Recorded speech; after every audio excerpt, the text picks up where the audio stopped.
Did you see that Wall Street Journal article about Jean-Luc Brunel No, I from, haven't. from last week? Okay. Apparently, Jean-Luc Brunel in 2016 was this close to actually speaking out against Oh, I do know that though. I do know that he was gonna dish because he was trying to save himself before he was arrested. Yes, I do And then know that. Wall Street Journal talked about that, and then at the last second he backed out. And then Paris has launched an investigation into money laundering and sex trafficking. UK has ramped up its investigations, but the United States, we have Cash Patel, folks, Yep. having champagne bets in Italy on taxpayer dimes. Nothing to see here. It's Nope. time to move on, as Donald Trump said, as Cash Patel said and lied. No evidence of sex trafficking. As Pam Bondi said, they've released everything. Nothing to see. So as the United States, as we are clearly covering up the Epstein scandal. We're seeing in Europe, heads are rolling, folks. And the timing of this, a thank you to Ellie Leonard. You know, you love her. Please follow and subscribe to the Panicked Writer. Last week, I think it was last Monday, we planned this, and we want to do a deep dive into the atrocious human being known as Alan Dershowitz, Yes, and please. his connections to the Epstein files, and how it unlocks also the academic connection of Harvard and MIT. Potentially, I would even say Israel connections, which are deep. As we were going to discuss that, some breaking news as of about an hour ago. Pete Mandelson, Pete Mandelson, who is the used to be the former UK ambassador to the United States. He resigned in September after it was revealed that he lied about his extensive ties to Epstein after Epstein's 2008 conviction. Then there were criminal investigations launched by UK because they were worried that Mandelson might have shared sensitive information with Epstein, as one does. And then we also saw a photo of Mandelson in his underwear with another potential Epstein victim as Yeah. part of the latest release. So what we've been saying on the left hook is watch this space and what's happening in UK. This is going to be a really big story because it connects Mandelson. It also connects Epstein. It connects America. It connects Palantir, and the UK ain't messing around. So this potentially, Ellie, and then also last week, I haven't talked to you. Andrew got arrested, Oh the yeah. first royal member of a family to be arrested in 400 years on his birthday. Yeah. UK doesn't seem to be messing around, Ellie. Your take on those two arrests of Mandelson and Okay, so I think the thing with Mandelson, so Mandelson was a good, close, confidant of Epstein. He often brought his, I don't know if he was his husband at the time, but he brought his partner with him to the island, and a whole bunch of stuff came out when we saw the birthday book. We got a whole bunch of photos of Mandelson and how close he was and how much time he spent with Epstein and how intimate some of these photos were. What I worry about, I mean, it's a good thing and it's a bad thing, but what I worry about is that we're gonna do kind of like an Al Capone style investigation here, where you have all these sex crimes and all these girls and all these people came forward and we're trying to find justice for them. And ultimately, a lot of these people will go down for like sharing financial, trade secrets and money laundering and racketeering, and people are gonna continually forget about these girls and what they went through. And I feel like that's what's happening with Pete Mandelson. I'm glad he's arrested. I hope that he goes to jail. I hope that all these people go to jail. But I don't want people to forget the reason why we started talking about this in the first place, because these were sex crimes, and I know that these girls were like used as a symptom or a side effect of this racketeering that was global and had to do with like sharing stock secrets, and that's what I'm reading about Mandelson, is he shared information with Epstein about billion-dollar deals when the prime minister of England was going to resign, and he was telling him ahead of time all these things that were going to change. And so it's always whittling down to like the money crimes, which are important, but if we send all these people to jail for money crimes, then the sex crime stuff will never change. The sex trafficking will never change. We will continue to do it as a global entity, um and that will never change. So I hope that's not how these people go down, but I'm very glad to see him going to jail. Prince Andrew is interesting. I mean, obviously, I've been digging through his emails, and it's quite interesting to hear somebody who speaks so eloquently talk about things that are so wrong. Um, I do question how the royal family is willing to give him up because that's not something that they do. That is very deep within their DNA that Yep. you never complain, never explain, right? That is their unauthorized motto. And so the idea that they are giving him up, they are making him the sacrificial lamb, I'm a little bit suspicious about. I feel like it's a cover for something maybe bigger that they're covering up. I doesn't feel like it's on the up and up to me, but I also don't hold my breath. I don't know. I'm usually a sunny, positive, glass half full person, but maybe this case has changed me. Like I don't hold my breath that he's going to have a huge consequence. I feel like they're just going to like take more titles from him or like, Or things on or paper. the fact that he was the first royal to be arrested in 400 years, the fact that they took away his Yeah. title from him, Yeah. that could be humiliation enough. That being said, Charles, his brother, in a very rare statement following the arrest of Andrew, said, the letter of the law must be followed. And where maybe, Ellie, uh, the optimist in us could take over is, and this is where the optimist meets the cynic, and maybe me just being a pragmatist, because it could cover up, it could reveal so much about a cover up. They're willing to throw Andrew to the wolves to protect the royal family, which is on its Correct. back heels, right? Because Ro Khanna said that what he saw and what he knows is so devastating, it could threaten not only Keir Starmer's government, but also the royal family. Because Absolutely. Andrew was, I mean, I don't know if you saw this clip that's gone viral. I'm fasting, so I can't say it, but Andrew was loathed by the secret, like Yeah. the Secret Service, right? They said Yeah. the nickname for Andrew was a Yeah. I said it. I heard. I saw it. was a word that rhymes with punt, but Yes. starts with a C. And then furthermore, Andrew was the baby, the preferred child Yeah. He's the of favorite. Elizabeth, and maybe just maybe Elizabeth knew she had a raging pedophile as a child. Hmm. Some parents do. Instead of, oh, I don't know, holding him accountable, she coddled him and protected him, right? And Sure. so apparently he's been known just to be this vicious human being who, like you said, we should not forget the girls. Virginia Giuffre and her bravery, I think we should mention her, was the first person, folks, to name Andrew when he was a prince. Royal family does not F around if you don't follow Right. UK politics. So the fact that she named Prince Andrew, it was her versus the royal family, essentially. And remember, Virginia, what they did? Even that infamous photo now with Andrew with his arm around a young Virginia Giuffre with Glenn Maxwell in the back, they said that was a forgery and it was a lie. Folks, not a forgery. That was the actual photo. And speaking about the power of Virginia Giuffre in her testimony, when her memoir was released a couple of months ago, the week before her memoir was posthumously published because she allegedly died by suicide, Andrew was stripped of his titles. So Mhm. I think from there, they're like, oh, we can no longer bury this. We got to get on top of it. So Andrew might be a sacrificial lamb and Mandelson might be a sacrificial lamb. But to your point, Ellie, I think it probably goes a bit deeper. Mhm. Yeah, so something that I learned because I a few years ago I worked on the Harry and Meghan documentary, and I learned a lot about the tabloids and how they're run in England. It's much different than in the U.S. Much more vicious, much more prominent. Like half their major newspapers are tabloids.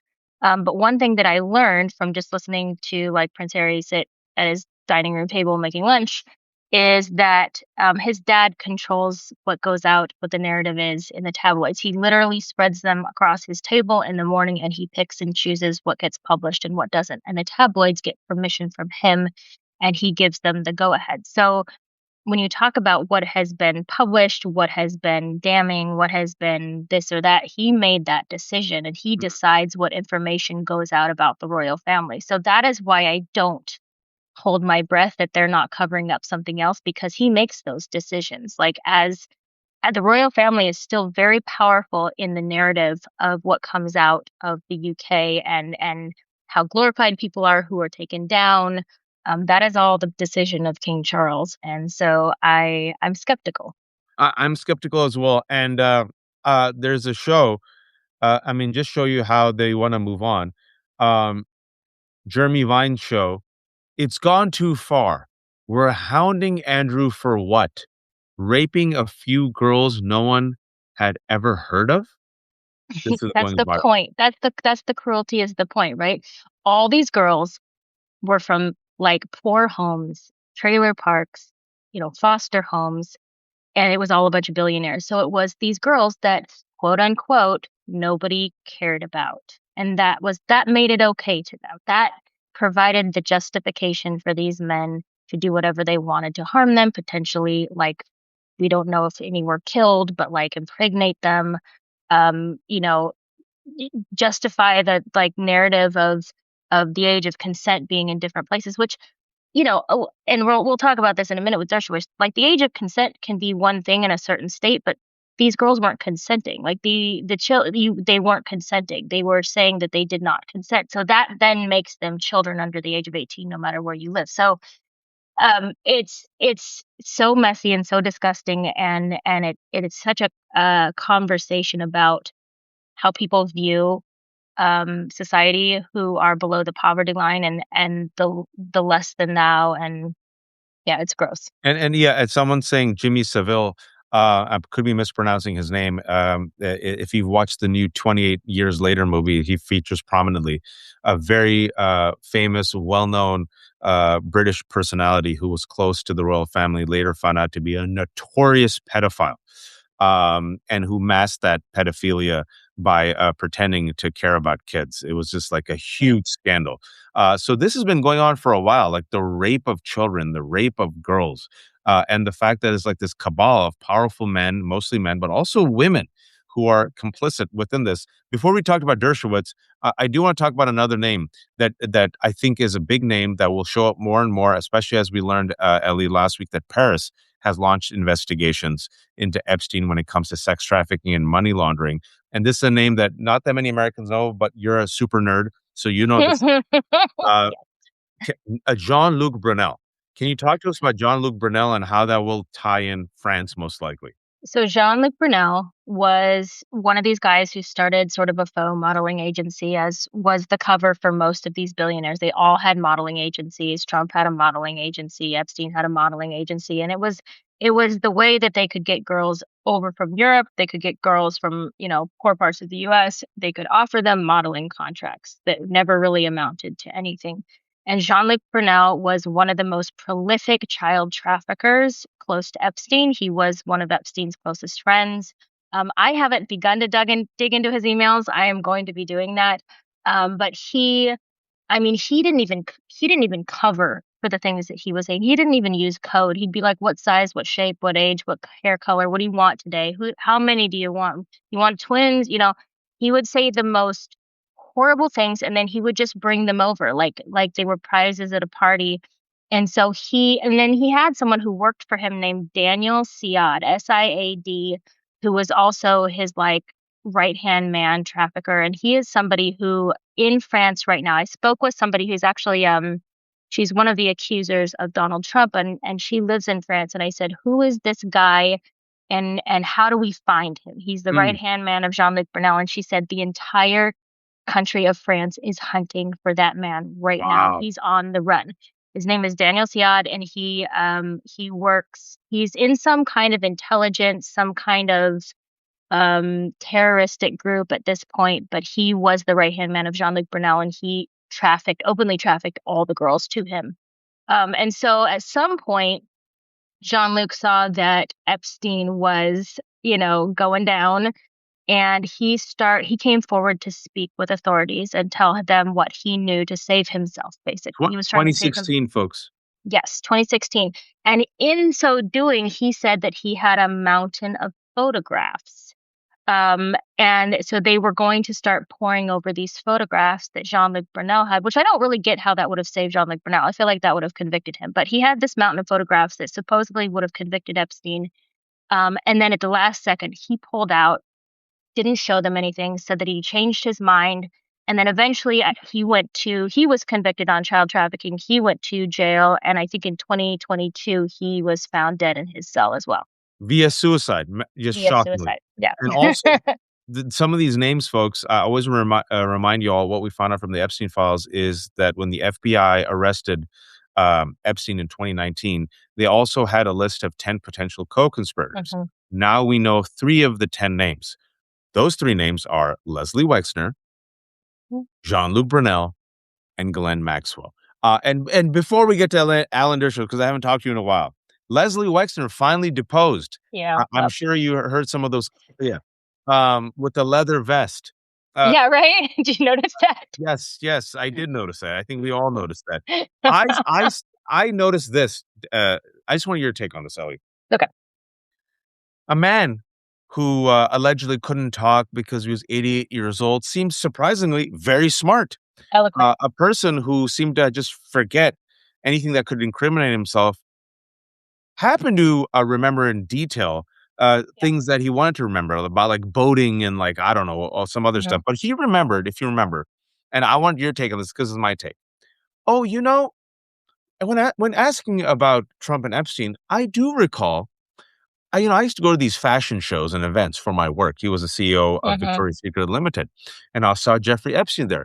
But with Epstein at these fashion shows, there was also Donald Trump. And I thought that was odd that Donald Trump was there because, I'm there because of my work, but this wasn't part of Donald Trump's world. So it was interesting that he was there with Epstein.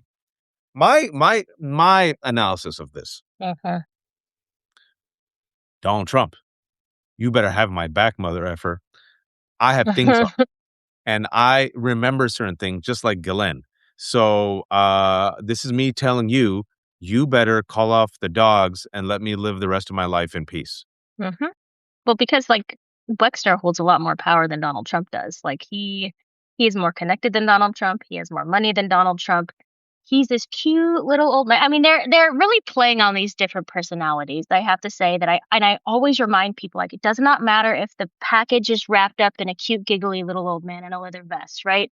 This person has done and seen and financed horrible, horrible crimes and is aware that he did it and did it willingly and continues to do it and has not ever had a moment of regret about it. So it doesn't matter if he's a cute little giggly old man who's, his lawyer's leaning over telling him to shut the F up or whatever, like these are the things he did. He's aware that he did them. He did them willingly, and he has no remorse over the things that he did. So he has a lot of power. He controls the state of Ohio. Essentially, he controls most of retail. He controls a lot of information and intelligence that comes into this country from certain countries. He is extremely connected, but he also, just like Epstein, because he was the closest person to Epstein, because he was his only quote unquote public client, he knows everything about Donald Trump. He could press a button and release anything he wanted because he has information, and he likely has like documented information. I'm sure Epstein hooked him up with whatever he needed to know about Donald Trump. So it isn't, because I mean, that's what a stupid statement that why would Donald Trump be at a fashion show? Donald Trump was so enmeshed in like fashion and fake modeling and pageantry, and of course he would have been like, that's a dumb statement to make. Of course he would have been at fashion shows, but also he was best friends with Epstein, and so is Wexner. Wexner wanted, in his own little heart, he wanted to have a relationship with Epstein. Epstein may not have swung that way, but he played into it. And so they had this like weird yin and yang over the years where he gave Epstein whatever he wanted because he just power of attorney. Yes. And so he and Ghislaine Maxwell both, I mean, it's this fine line that they are walking, and that Trump's got to be scared because both of them, I don't think anybody expected Wexner to be so cognitively aware. I think we expected him all to be a little more old and, fumbly, but he wasn't. He was completely sharp. Seemed razor sharp to me, Ellie. Yeah. And that's, I mean, fantastic. I did not expect that. But that's got to be frightening for people like Donald Trump because he knows everything. And his wife, who's much younger than him, knows everything.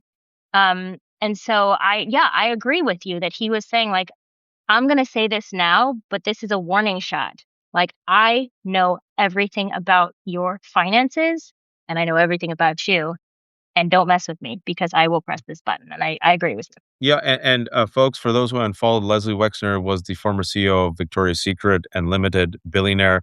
When Ellie says he controls Ohio, I mean, essentially, he used his money to ingratiate himself with Ohio politics, giving money to both sides of the aisle. If you go throughout Ohio, you see his name on all the buildings, right, through philanthropy, right? So you completely become enmeshed not only with the state, but also with all the institutions. It was his $70 million townhouse that he gifted, as one does, to Right. Jeffrey Epstein. Because who doesn't just give someone a $70 million townhouse and a Yeah. power of attorney and But hundreds also of the apartments down the street did that too.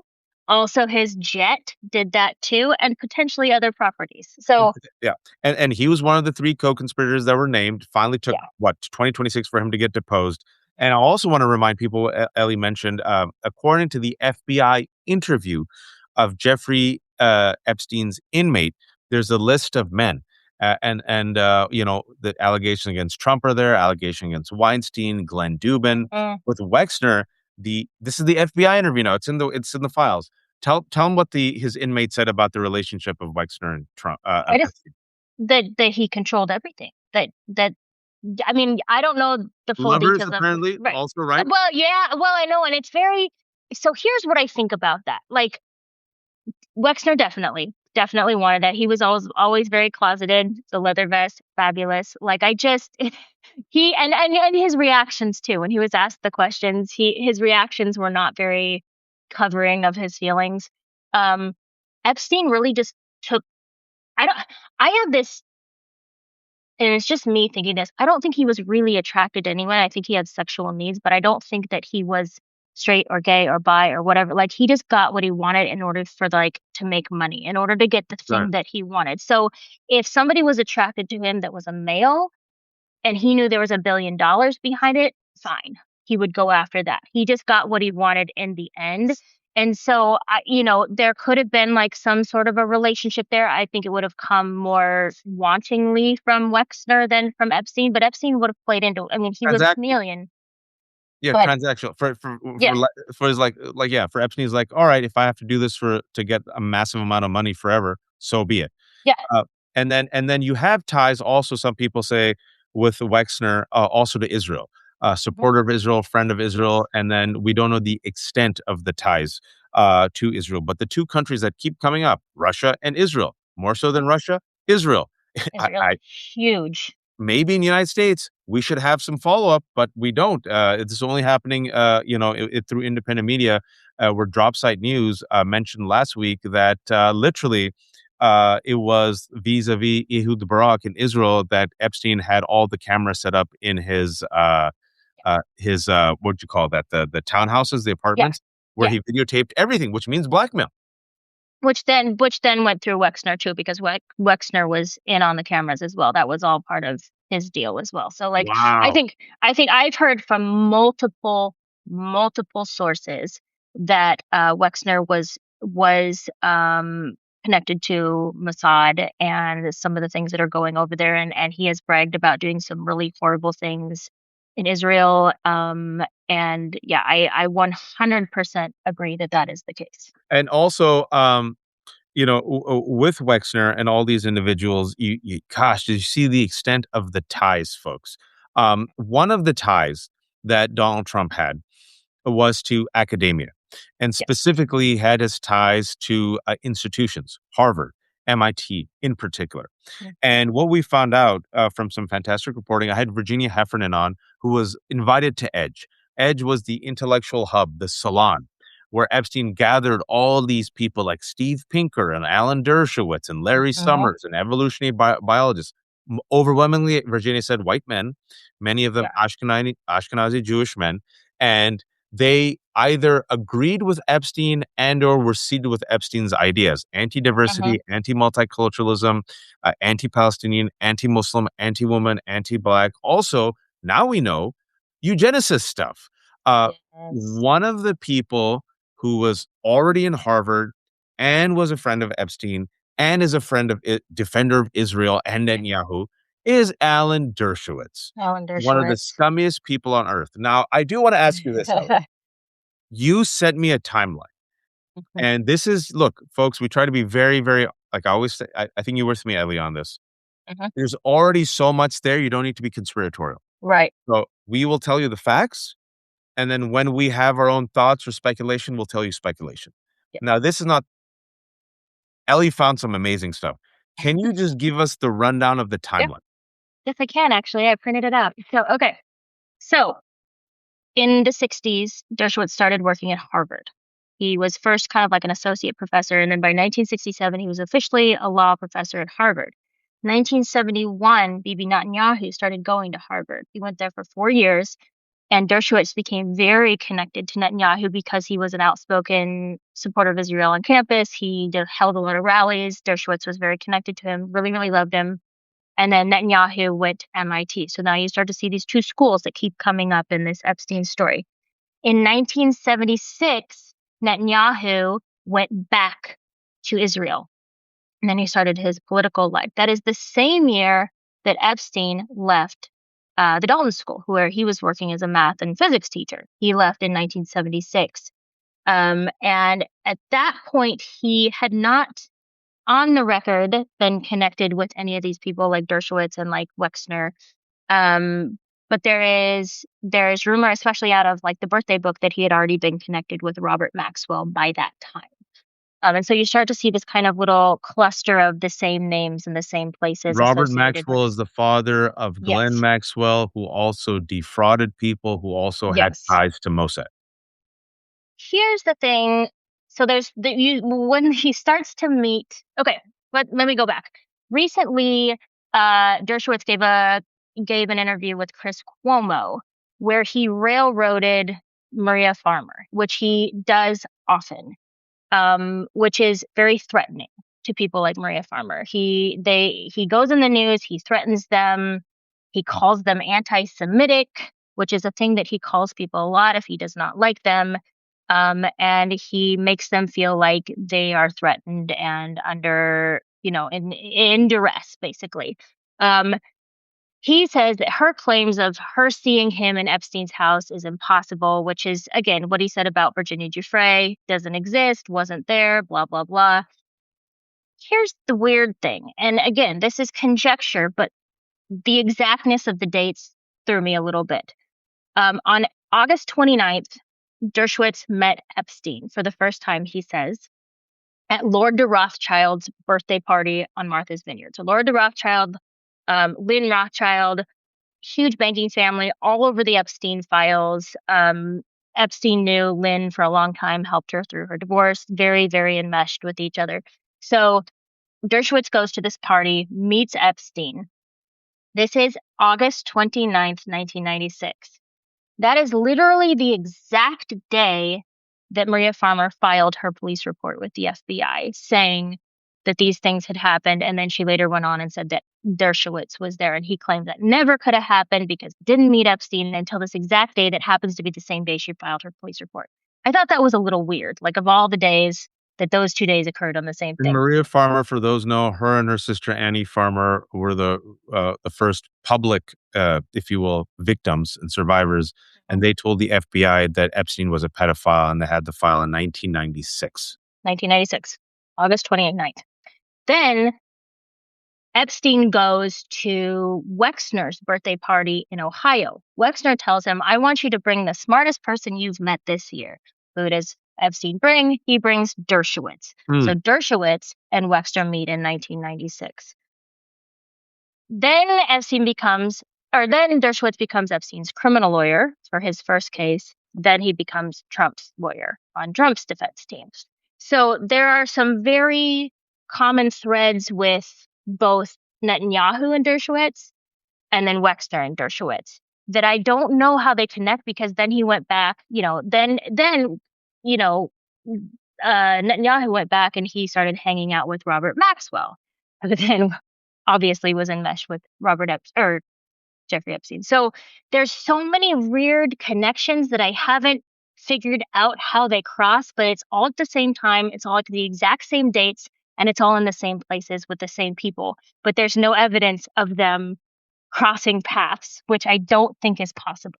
I also think it's a 1 degree of separation. Even if they don't cross directly, they're asymptotic to each other in a way. Yeah. And you see the same type of folks, the same type of funders, the same type of, if you will, intellectual ideas, the same type of, the same circles, the very small incestuous circles. And you're seeing Jeffrey Epstein collect and or cavort with a lot of these individuals. So Dershowitz then gets connected to Epstein. Dershowitz is a very proud liberal defender, nothing liberal about him, of Right. Israel. Defends Netanyahu, defends Epstein. This is a person who then is connected to Wexner. This is a person then who's connected. Dershowitz is part of the if you will, the what is it called? The intellectual salon edge, where all these other individuals are from, these evolutionary biologists, most of them overwhelmingly white men, many of them Ashkenazi, very important, Ashkenazi Eastern European Jewish men. And as we know, Epstein thought that white men and Ashkenazi men were at the top of the pyramid, apex predators, and he wanted his seed to then not making this stuff up, folks. Straight up Nazi science, eugenic stuff. It's all out there in the Epstein files. It's in the journals. They said that he wanted white blonde children, or white blonde blue-eyed children, mixed with his intelligence and his heritage to create a better race. Like that was in the journals from the 90s.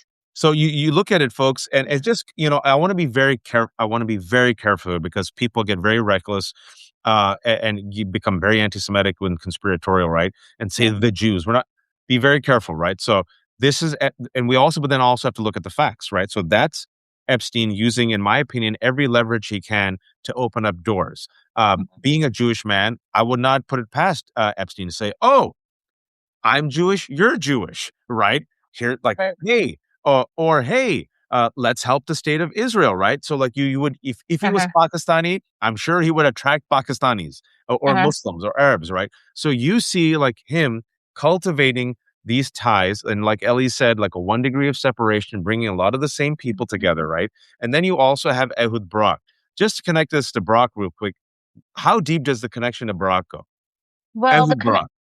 so the connection to Barak is Dershowitz started coming over to Epstein's house quite a bit. And one of his claims is he came over and Barak was there, and they, had the big blackboard out, which we see lots of big blackboards in all the pictures.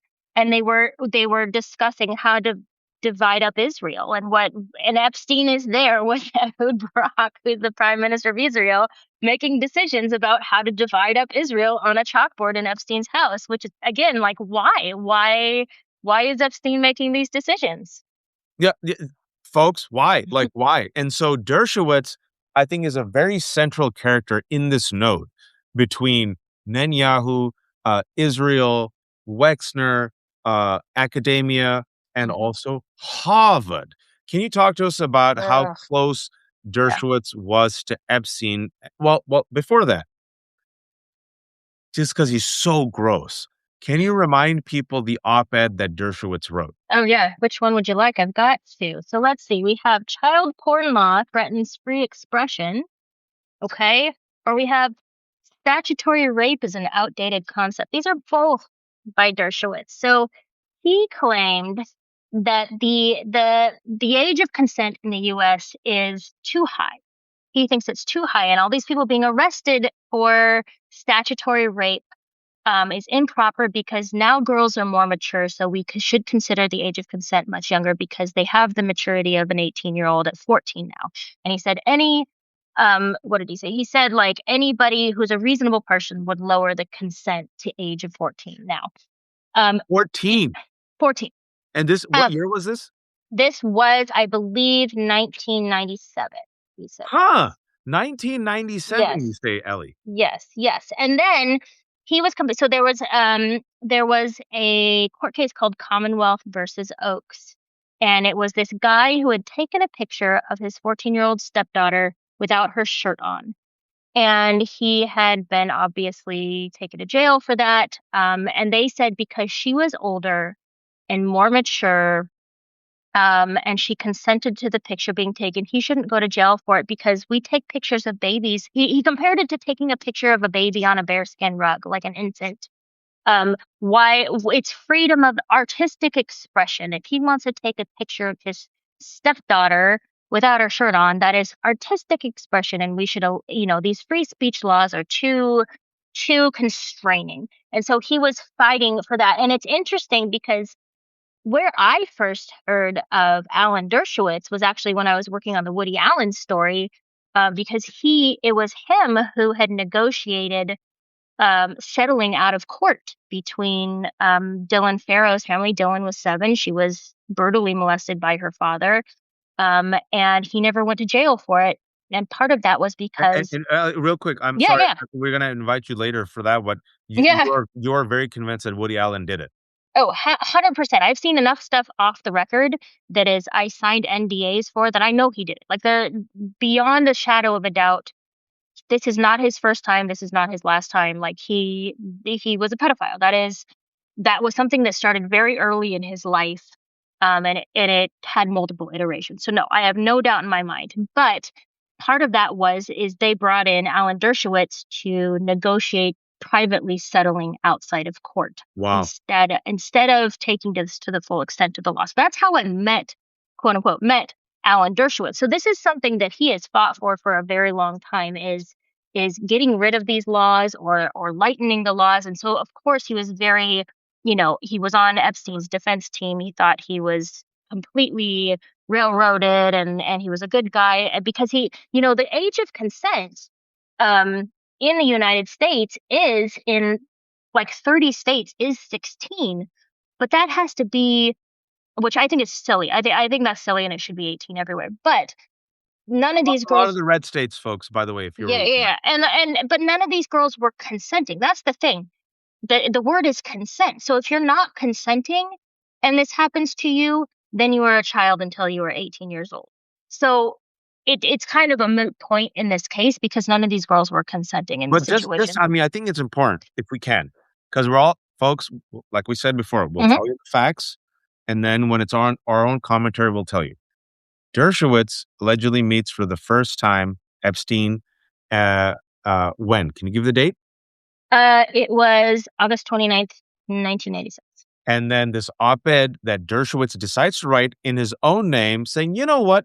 The age of consent should be lowered to 14." Can you tell him the date of that op-ed? 1997. 1997. Okay.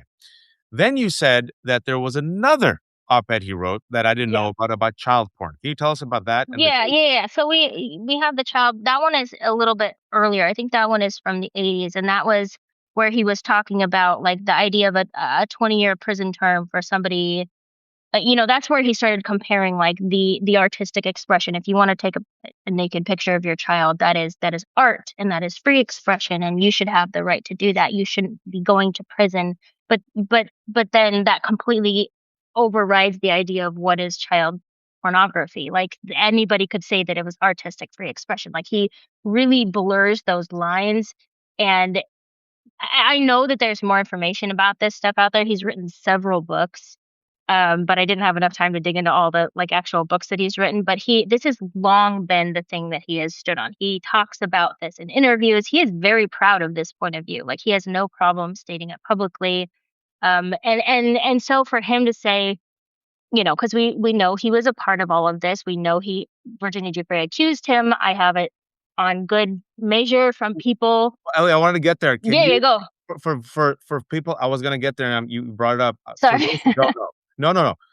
Talk to us about Virginia Giuffre's Okay, allegation, and I'm speaking like sure. this because Alan Dershowitz is notoriously litigious. Yeah, So, can you tell us about Virginia Giuffre's right. allegation involving Alan Dershowitz? Well, I blocked Alan Dershowitz a long time ago, so hopefully he's, living in the cloud somewhere. But so Virginia Giuffre, as part of her accusation, accused Alan Dershowitz as being one of the people who attacked her in Epstein's house, which is not unlikely. He was there a lot. He had no problem with the age of consent. And so it's not shocking that he would be one of these people getting a massage and asking for things that he shouldn't ask for and brutally assaulting a child. Um, so she accused him along with several other people in her lawsuit, and then he countersued her and said that it was defamation, that he wasn't there. His claim of, sure, I got massages, but I always had my underpants on, like Yeah, stupid. that's what he said publicly. That's his Right. defense. That's his defense. Well, eventually Virginia Giuffre comes out and she says that she wasn't him. She was mistaken. She misidentified him. She was traumatized. She was young. She forgot. She's never said this about anybody else, just Alan Dershowitz. And so when I read that, I was like, that isn't possible, but okay, we'll move on from here until we see something else. And then when she wrote her book, she said it again. She made the same statement again. And I just thought that is so weird, because why is she now making this statement a second time? I'm not comfortable with that. Then where I was digging through the files a couple iterations ago, and I found an email from Alan Dershowitz to David Boies, who was Virginia's lawyer at the time. And it said, here's what she has to say to clear me. I'm going to give you two different choices. And he states in this email the two things that compiled make up the statement that she eventually made publicly. So it shows that he was forcing her to say this statement. There was some type of a settlement. And I'm going to say allegedly here because he is litigious, but I know what I know. Okay. I know what I know. There was a settlement that he was supposed to pay in order for her to make that statement to clear him. Allegedly, he's never paid that settlement. He never actually paid any. And so Virginia allegedly was really scared of Alan Dershowitz. Absolutely. And he allegedly did it. He definitely allegedly did it. So, this is a bad guy. This is one more. I mean, when we talk about a list of co-conspirators, to me, it's not 10 people. It's a very, very long list. There were people who were repeat offenders from all walks of life and every state. I mean, it was like he just had parties in different states. He'd visit a state and there was just a group of people for that state. Like you look in these journals and he's partying in Virginia, and all of a sudden you have all these Virginia lawmakers and you have all these AOL execs, which is headquartered in Virginia, and you have these people that I've never even heard of anymore before, and all of a sudden the list has gotten longer.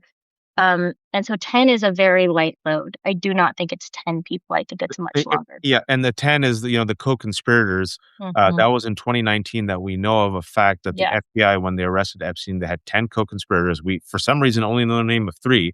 The 3 that we know of, close: Jean-Luc Brunell, who died mysteriously via suicide; Glenn Maxwell, who was being pampered in a minimum security camp; and wait for it, Leslie Wexner. And when it comes to Wexner, was it Virginia or the Farmer sisters? It was the Farmer sisters. Yeah. So Virginia, so Maria Farmer was hired out of art school in New York City. She was actually told when she was going to art school in Europe, she was told, because she said, I'm going to go back to, I don't remember which one it was, a big New York City art school. And the kids that she was rooming with over in Europe were like, that is a hotbed for trafficking. Just watch out. Wow. Like they already knew that. They already told her. She was like, whatever, young. She went to school there. And then she was introduced to Jeffrey Epstein by Eileen Guggenheim. And the Guggenheim connection is very interesting and needs to be explored quite a bit. I know that all the powerful people on earth were part of it. And I know that there are people who cannot talk about that they have been given gag orders about that, but I have not been given a gag order about that. So I would like to pour into that a little bit. But introduced to Epstein by the Guggenheims, and then he hires Maria to be like his art buyer, and he also wants to it's one of those things where he wants to pour money into her to help build her craft. And she was an adult. She was not underage. And so she started working for him. She's the one who was in Epstein's office. And when Trump came in and Trump looked her up and down and Epstein said, no, she's not for you. And Trump thought she was 16. She heard him talking about, is she 16? That was Maria. And then Maria was taken out to Wexner's compound in Ohio for, I believe, a summer, as kind of like an art, like retreat, or just for the summer. She was supposed to just go out there and paint and just do her art for a summer. And they wanted her to do that. And then, so she was out there first, and then Epstein and Maxwell came out afterward, and they started molesting her, and then they sexually assaulted her. But it wasn't in, we talk about it being on, there's this huge compound that's built to look like, I believe, the capital of Ohio. Like he created it to look like the government buildings. And he has his house, and then Epstein had a house on the property. But as far as I understand, it wasn't at Epstein's house. It was in Wexner's compound, like part of his own property. It wasn't like the address that Maria Farmer using, like Wexner's address? Yes. Yes, and what she said was there were guard dogs that were like police dogs, you know, these kind of bigger dogs. And then there were security guards with sniper rifles. And she said that they were not meant to keep people from coming in, they were meant to keep people from leaving the house. And she had to ask permission to go outside. And eventually, when they sexually abused her, which she said that Wexner and his wife were fully aware of, she locked herself in a room and called her father, and her father came and got her and took her away. And then after that, she didn't say anything for a long time. But then after that, when she found out that her sister had been abused at Zorro Ranch, then she reported it to the FBI because her sister was 10 years younger than her. So, And Zorro Wexner, Ranch, folks, is the one in New Mexico where they've yes, just opened. New Mexico has just said they're going to open up investigations. Where much like what Ellie just described, it was secluded. There was like coyotes around. Like, weren't there yeah, like snakes, coyotes. yeah, It's on 8,000 acres. There's you cannot electric escape? fences. I mean, if Yeah, you no, escape, you could escape, but it's very difficult to. And now yeah.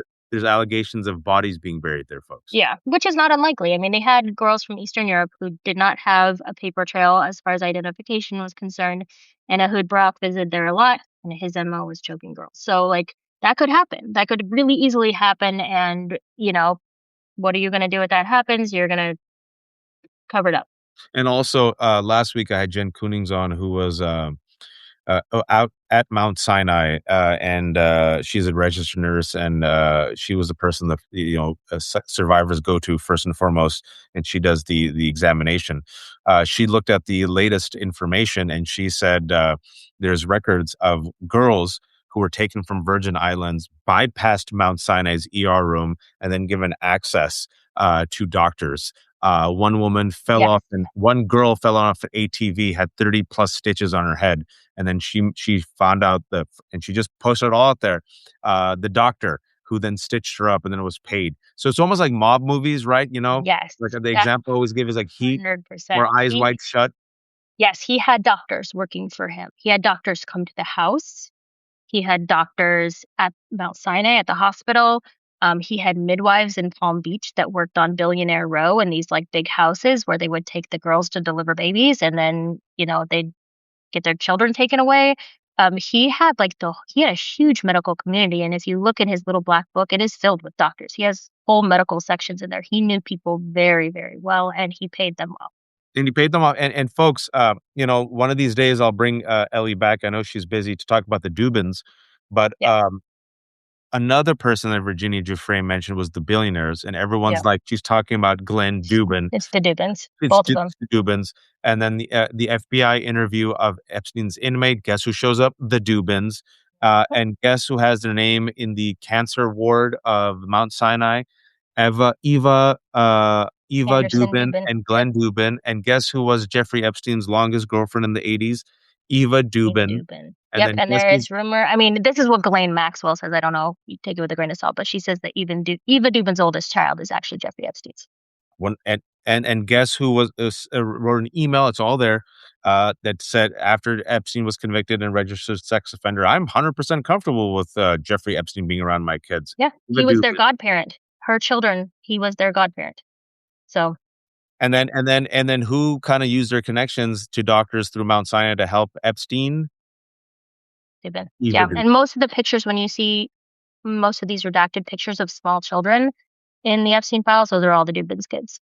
And then Virginia Giuffre wasn't in the unsealed document where she said that unsealed court document that Virginia said that Glenn Dubin raped her while Eva was just sleeping Yeah, next and room next door. she said that Eva Dubin did things to her too while pregnant. Like, there's a lot of really weird stuff for sure. It's like Eyes Wide Shut stuff. Well, when you saw the movie Eyes Wide Shut, I saw it in the theater. I'm a Kubrick fan. You're like, I'm like, yeah, I would buy it. I'm sure rich people probably do this, but it was a movie. This is like Mhm. Eyes Wide Shut times 1,000 and Yeah. 1,000 times worse. Mhm. What happens when you have no accountability, no oversight, no restraint? You're a billionaire. You've bought off everything and everyone. Institutions depend on you. Harvard depends on you. MIT depends on you. Museums depend on you. Hospitals depend on you. You can use those levers. You can flex them to help satiate your appetites. And Uh, it's and such it a It's such a huge, huge circle. Like even last night, I was just finding me some things can seem so innocent, but they're not because everybody knew his reputation. After 2010, there was no excuse why you would or wouldn't hang out with Jeffrey Epstein. But like last night, I was finding emails where he was having movie screenings at his house with Woody Allen, George Stephanopoulos, Katie Couric, um, like like just Oh, in his even Katie. house. Well, Katie said she went once. And I saw the email about the lasagna. Yeah, and like, and she's like, he's like, you want to come back for tea? And she's like, yeah, like this was long after we knew about his first case. Like it was in the news and it was well known. Like people knew this about him, and he's like, oh yeah, like people are just talking about their kids and bringing their kids over, and I just, I have known one sex offender in my life who was part of extended family, and I literally would not bring my children near that person, and I didn't care what level they were, I wouldn't do it.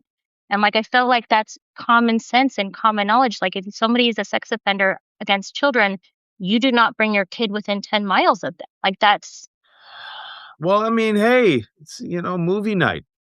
yeah, guess whose movie production it was? Harvey Weinstein's. Like No, and guess who's also mentioned in the FBI interview. yeah, Uh, yeah. and then if you all read it's there, folks, the document, the latest tranche that came out. This was the inmate. This was an FBI interview of the inmate, Mhm. and he gives like these 2-line cliff notes about all the men he heard. All these keep same names: Dubin, Trump, Weinstein. And if you read what Epstein allegedly told him about Weinstein, it Mhm. then tracks to what we found out about Weinstein. Just saying. Right. Right. And This there's huge, huge chunks of things. Like if you deeply go through these files, and I know not everybody is, there's huge gaps that are clearly missing. There's huge gaps in conversation. There's huge gaps in threads, in text threads, because you can line things up and you're like, huh, there's 3 years missing in the middle. You can look at the names of the file numbers. All the file numbers are in order. Huh, there's 120 missing file numbers here. And the rest of them are in chronological order. There's a ton of stuff missing. And I guarantee you that the reason that it's missing is it involves Donald Trump. That is the only reason that it is missing. this is why I've said since the summer, and I'm going to stick with it. This is the biggest political cover up we've seen in modern Mhm. history. Donald Trump said it's time to move on. Kash Patel lied when he said there's no evidence of sex trafficking. He lied. We have from Wall Street Journal reporting that Yeah. Pam Bondi told Donald Trump last year he was in it. We have Mhm. reporting that the FBI was asked to stay sequestered a unit for 24 to 48 hours and find and scrub one name and one name only, Epstein's. And now we have Todd Blanche, There's Donald Trump's Trump's. personal attorney, who, by the way, went and talked to Glenn Maxwell, and then less than a week later, Glenn Maxwell gets a once in a lifetime transfer Mhm. to a minimum security camp. I mean, notice how this Right. keeps happening? And she told them nothing. She told them nothing. Like Because she they didn't knew. do anything. Yeah, But, she but, did. but we But the know, point was she didn't tell them anything, and so she got moved up. and we also know that there's no way anyone other than her estate could have given the physical copy of the 50th birthday book that Mhm. she compiled. Right, And wait for it, had Donald Trump's lewd drawing and right. cryptic And message. I have it on good record that there was a birthday book every single year. It's disgusting. That is So disgusting. there is more to find there, and she's completely in charge of the Epstein estate. And folks, Completely. if you think Glenn Maxwell was going to spend 20 years in prison while Donald Trump is pardoning all the other folks, and if you think that's the only thing that Glenn Maxwell has, y'all cray. And I want to remind y'all, at least twice, Ellie, Donald Trump has been asked what we know of, like publicly, Yeah, television cameras, about pardoning Glenn Maxwell 2 times. Hasn't never said no. denied it. Yep, hasn't Hasn't said no. no. PJ Schuster says, "Watch, slow down. You're saying the wrong names. I'm fasting. Uh, uh, Are you I've gonna been be fasting tomorrow? Yeah, every day I fast. Yeah, yeah, Uh, even tomorrow. Yeah, me and Mehdi. So I'm gonna see Ellie for the first time at the State of the Union address. It's gonna be happening at the where is it? In DC? I it's should in know. DC. Yeah, it's at the press club. Yeah. Yeah, yeah. So I'm moderating a panel with Senator Tester, Sue Gordon, and Glenn Kirshner. It's gonna be like from 7 to like 11. Yeah. Mehdi speaking at 7. I'm going at 8, and we break our fast at 6. So yeah. Nice. So folks, I'm sorry. This is me. I can't drink water for like 3 more hours. So just try my best. Uh, Give me 1 second. Give me 1 second. Let me tell Deb I need 5 more minutes. I need 5 more. Forgive me. As I do, Ellie, Yeah. Fantastic work. I'll see you tomorrow. Excited that we're going to see each other for the first time. I think Lev's going to be there, so you, me, and Yeah. Lev will actually be Hmm. in person for the first time. Yeah. Dean was listening. It'd be nice to see Dean. I Liz, think he's going to be there. Yeah. yeah, Liz Gamiro. Liz, you've emailed me. Liz has emailed me. She says that she has some information on the Epstein files. I will email you. It's just Ramadan. I'm sorry. I'm exhausted. I'll get to you Mhm. guys. Ellie, shamelessly promote yourself. All right. I am the panicked writer here on Substack, and then everywhere else, all the social medias, I'm Red Pencil Script. I try to respond, but it's gotten a little wild lately, so I will try to check in. And if you find me up in my bio, you can find my signal as well. So if you want to reach out. And I just put in your fantastic Substack, folks. She's like me; everything is free. She depends on the kindness of strangers. Please become a paid subscriber. And if I may, Ellie, real quick, since we have Yeah. 2,900 people watching, I want to extend this to all your viewers as well. I'm completely independent. I only have one partner who comes on. It's Ground News.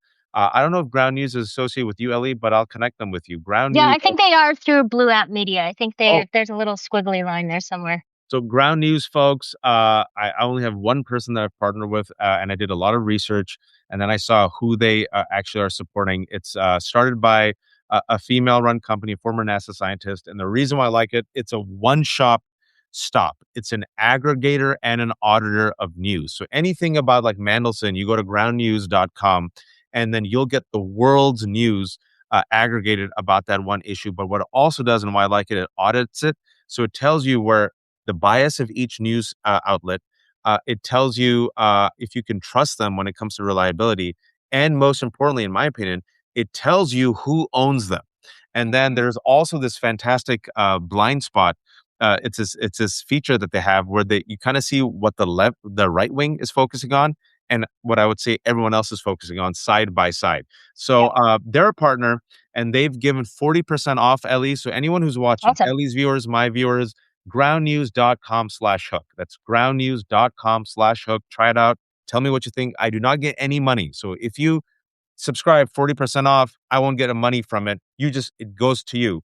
Let me all know, folks. And this is also the left hook. I don't know. Do you still have your terrible capitalist special, Ellie, or no? No, I should do another one. It's still only like $5. I'll probably I use Heather Cox Richardson as my guiding light. I'm like, if she can do $5 a month, I can do $5 a month. But yeah, I'll throw in another 25% off soon, and we'll So maybe mine's get you anything. $5 off. I'm just worse a capitalist than Ellie Yeah. and Heather. So it's I still have it on for this week. It's 25% off, and I'm like Ellie, so that'll be $3.75 Yep. forever.